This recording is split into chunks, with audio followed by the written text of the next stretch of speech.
So Edgecam 2015 R1, let's talk about the first and major item, in my opinion, is the evolution of Edgecam workflow.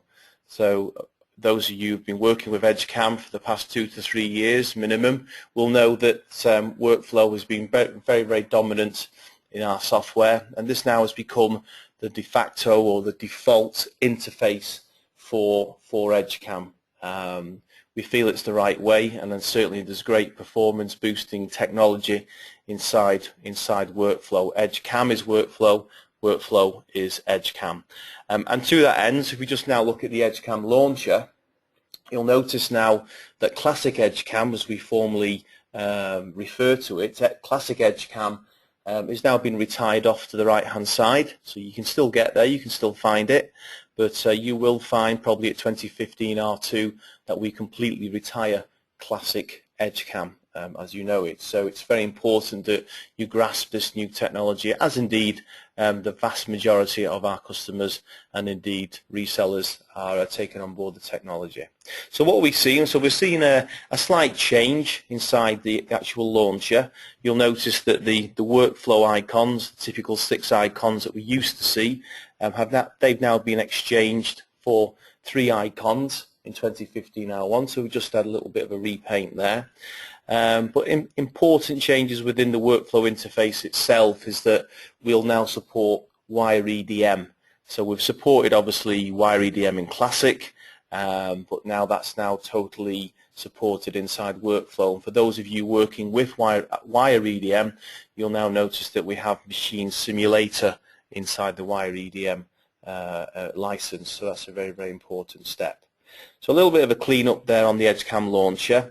You'll notice a new settings button. I've just noted that on the arrow there, the yellow arrow. The settings button is basically your utilities where you set your file locations. But there's a newer item in there which will be of interest to many people, which is a thread editor, and this is a facility to add your own customized threads into Edgecam. So for instance, isometric only goes up to M60 or M70. You want to add some specials in there, then do so, and that will be recognized throughout Edgecam, Part Modeler, EWS, and also, and maybe more importantly, inside feature finding. So more enhancements connected with workflow is multiple setups. And this is a very important piece of work for our developers to complete.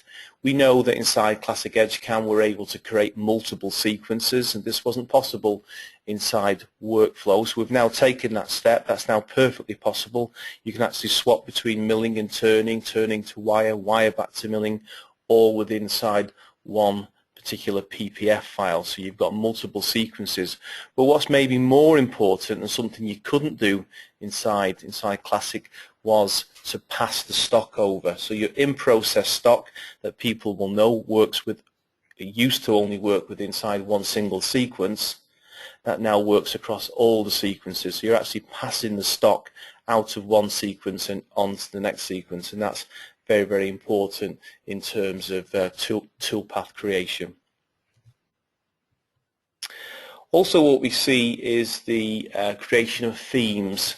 So in previous releases of workflow, the ribbon bar, as we call it, the ribbon bar has been customized. So you've been able to add your own macros, move your own cycles into your own preferred positions, but this has become more customizable.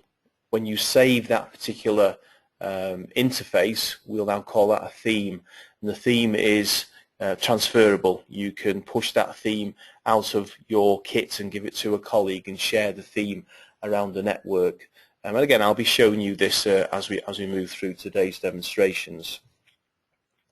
So there's a number of items that we've discussed, so we'll just take a little breather there and we'll move into Edgecam, and we'll talk now about how these particular enhancements. So we see ourselves inside, obviously, Edgecam, inside the workflow environment. This is actually a wire EDM part. We're just wire EDMing the inside of that particular part. We can see the feature of the internal area. And what you'll notice maybe straight away is that a multidiscipline sequence is now being offered to us. In this case, the inclusion, the addition of the wire sequence. And here we see the usual create sequence, except this time it's obviously biased for wire. We see all our post processors which are factory shipped from our wire EDM license. And again, what we'll see as we move a little further along is the selection of the material. Don't forget, for those of you who do have the wire EDM license, this is factory approved and this is technology approved coming from the actual controller. So this wording, this language is actually owned by SODIC or through AGI or whomever you tend to work with. So this is now fully supported. As you can see, those of you who do work in wire EDM, you'll understand and you'll appreciate the technology. If I move into manufacturing, we've still got our, on the top left hand side, the wire setup and the feature finding, but now more importantly you'll see that we've got the machine simulation. So it's the Edgecam machine simulation that we know and love. You'll obviously see the sequence browser down the left hand panel, but clearly now this is in wire EDM, so it gives the wire EDM people that extra check to make sure there's no collisions and obviously that they're getting the right sort of shapes. So that's wire EDM now covered inside the workflow environment. So let's have a look at some more examples. I mentioned about multiple sequence and being able to share stock and exchange fixtures from one sequence to another. So here we see a typical milling part, 2.5D milling parts, feature found. We have vices, we have the stock, and so on and so forth. What you may notice there is that we've actually got a new vice added to the fixture manager. And perfectly normal. We see our CAM instructions. We take this into the machine simulator. Just wait for a GoToMeeting to catch up. And yeah, again, we just machine as normal in this particular sequence. So clearly what we'd want to do with this next part is turn it around, redatum it, new CPL, and begin to work on the next phases. So that wasn't possible in previous workflow editions. Now it is. And this is how we're going to see how it's done. So we move back to setup. We say create a new milling sequence. Pick our post processor in the normal way, maybe a toolkit. More importantly, select the right initial CPL. So it's in this position that Edgecam sees, or Edgecam lines up the axis and move further forward. So what we've done is we've exchanged the vice, which is now reclamped in the right position. It's obviously moved the component into the right position, and it's transferred everything, including the stock, over into this particular environment, over into the second end environment. So if we were to just work in the normal way, we do some more feature finding. Obviously on that second datum, there's just some open pockets here, and they're dedicated to that datum. We'll just do some machining. I'll use the machine feature command. I'll just go ahead and digitize these two open faces. And in the usual manner, Edgecam automation using the machine feature command will go forth, select the tools and select the CAM instructions for us. But as you can see on the left hand side, that's probably very familiar to you where you see two sets of sequences. But please remember that the fixtures and the stock from the first sequence, they're being transferred through into this particular sequence. So everything is being kept up to date. So we've now created our CAM instructions, 16 CAM instructions. In the usual manner, you'd move into machine simulation and obviously notice how we are seeing the recognition of multiple sequences. And we'll obviously just select the first sequence and we'll see this machining taking place. What you'll notice in the options area, you've now got the ability to say stop at the next sequence. So if I come out of this sequence and ask it to go back to machine simulator, I'll add every sequence. So we'll move now into machine simulator with both the sequences. And this isn't limited, obviously you could have many other sequences set on a part. And we'll just play through in this first sequence. Again, the screen's a little bit slow just as GoToMeeting catches up.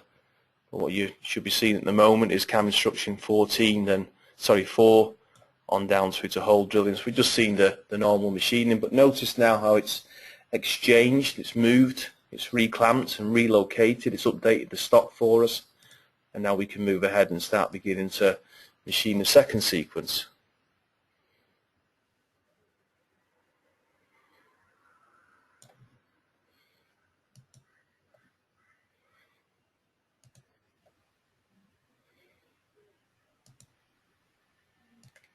Okay, so that's complete. And remember, because you've got both the sequences here, again look at the top left hand side. If I were to double click the first sequence, Edgecam will take me back to that first sequence, and then double click, that'll take me back to the next sequence. So this is workflow, and this is the ability to create multiple sequences throughout workflow. So obviously what's good for the millers must be good for the turners, and again this is a very, very practical example that we use here. We've machined our first end inside turning. We wish to reverse maybe into soft jaws, take that piece of stock as well, and begin to machine for the second end. So again, what we see here is typical C and Y, 2-axis C and Y machining. We'll see our 17 cam instructions. We'll just move that through into Machine Simulator. I'll just play that through. And we're seeing just the normal everyday machining. Okay, so now what I want to do is reverse that and take that through into the second sequence. So again, as we did before, we'll do create sequence, a new turning sequence. We'll pick our lathe, in this particular case just using some of the sample stuff that's in here. Obviously if we wish to, we can pick the tool kit. But what's more important here is the initial CPL, as in milling, it lines up the axis. And here we're noticing, and the turners will recognize this particular terminology, back turn. So this is a new back inverse turn CPL, which is automatically created on your behalf when we do this second CPL. So we'll just do a little bit of different stick out, and I'll just ask it to clamp a little bit further down the bar. So we're establishing our second sequence. Notice now how that's swapped around, and more importantly the stock's been transferred. That's very important. Keep the stock always up to date. Don't want to cut the fresh air. Let's keep it up to date. We've just done my feature finding, and again just for completeness I'll use the machine feature command. Just use some automation in Edgecam again. I'm as lazy as the next person, and we'll just allow that to just do some roughing out for us. And as we found inside milling, we get the same in turning, the automatic selection of tools, and we look at our machine simulator. It will obviously recognize there are multiple sequences here, and this will just machine this end for us. If I wanted to machine all ends, and again remember I can jump to the first sequence, make a change, it would update the stock, then maybe jump back to the second sequence. If I again move into Machine Simulator, add all, so this time I'll do the whole of the part inside the Machine Simulator, and just take that through. So we'll have our machining of the first end.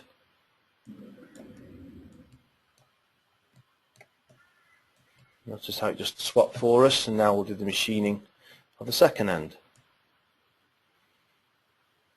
Okay, and of course I can repeat that for multiple sequences. I could now take this part, which is obviously a turn part, and take that into a milling environment. This is the stock for my mill component, so it's completely exchangeable and everything is associative. So just before we leave this part, I'd just like you to draw your attention to the theme area on the top right hand side.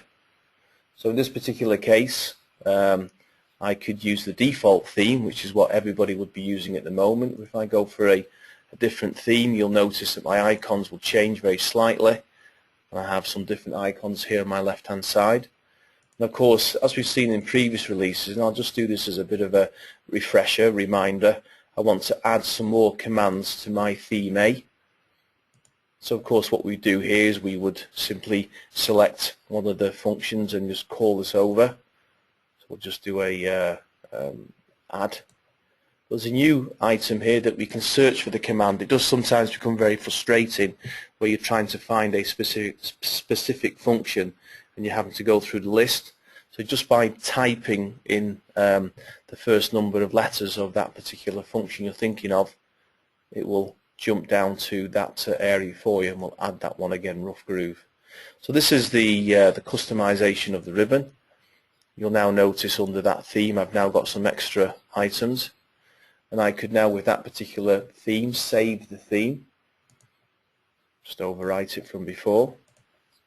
And of course I could export the theme, so I could give this theme to a colleague, or maybe I've got a new kit and I want to preserve this interface. So this is very much like what you might want to make a parallel to with .config files in classic Edgecam. Everything is now exchangeable, everything within the workflow environment. You can customize this ribbon. This ribbon is called a theme. And of course, if you wish to import a theme, import a theme, this is zipped up for you. So I've just selected one that I've saved on a previous kit. You'll see it's called a zip theme. Everything is zipped up nicely for you. We just move ahead. We'll create and bring in every icon in that theme. Copy and replace. And OK. Now that theme would be imported for us. Here we see the name of that theme, which is called Workflow. Now it'll just bring in different icons for me. Go back to the default theme, so that will set it up as we saw before. Okay, so that concludes that first little presentation, just reviewing new items inside Workflow. Just going to